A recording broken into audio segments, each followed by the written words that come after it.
Tuberculosis asambida TB haibadi tubercle bacillus haiba laina asi yamna common oiba amasung khudong thiningai oiba anaba makhal amani Microbacteria gi tongan makhan sing maru oina Microbacterium tuberculosis na oihalakba anaba si yamna launa gan balaina ani Tuberculosis na ayaba matamda thabombi haibadi lungs te attack tawi adubo haksangi ate atopa kayat singdasu adumak sokhan bayawi Kanagumba na abamiyoy amana lok khuba natraga hakthi khanma matamda yawrokpa mahikna nungsitta tin khraga atopa miyoy singda amuk laina asi sandoi matam jana ningthina layeng haudrabadi mi siba yaba na abasigi maruoiba layong singdi matam sangna lok khuba laihau haksangi arumba hantharakpa amasung lok sitpada I yawrokpa asina singmani atai atopa kayat singda TB na batarabadi makhal kayagi layong uthorai TB laina khangdoknabagidamak radiology maruoina thabakki x-ray lawba mathau tai lok tin amadi hakchangdagi thorokpa mahi manai sing microscopic examination tawba amasung microbiological culture tawbasu tangai phadei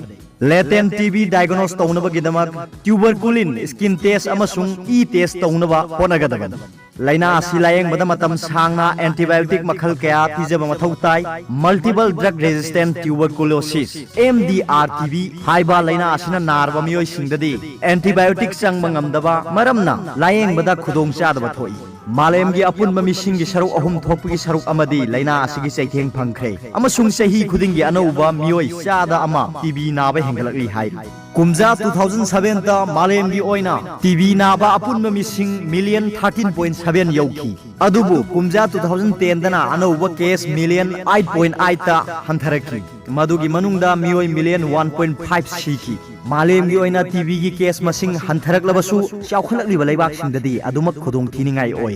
Asia amasung Africa gi leibak ayambada miyoi chada marphurom tuberculin test positive oiki United States ki oina di miyoi chada manga rom tamak positive oi chawkhatpagi mami samliba leibak singda HIV amasung AIDS na maram oiraduna TB nabagi chang wangbani hai TB gi case ayamba thabom bigi TB ni masibu pulmonary TB kawi atai atopa kayat singda nargana extra pulmonary TB kawi pikliba angang amasung masang akthokchanaba immune system mapangan sonthaраklaba miyoi singda extra pulmonary TB naba thengnei HIV AIDS ka sagon aduna hingliba singi oinadi miyoi chada yangkhai henbada case asi thengnei Isham samna hairabada immune system sonthaраklaba miyoi khudimak TB narakpa yai maram maduna immune system kankhat anba haibasina laina asi ngakthoknabagi amatta ngairaba pambaini mangjauna na ngakthokhounaba atai pambai singi manungda chang naina screening tawba amasung asambida BCG haina khangnaba Bacillus calmette-guerin vaccine kapthohoba haibasisu tangai phadaba amani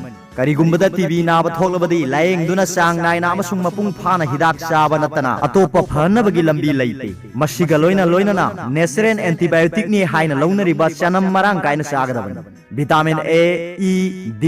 C amadi B complex loina na calcium phosphorus iron zinc amasung manganese na singba mineral sing amadi protein su marang kaina chagadabani hairi aroibada Paobilai news reader gi video bi yengbiri khuding makpu thagachai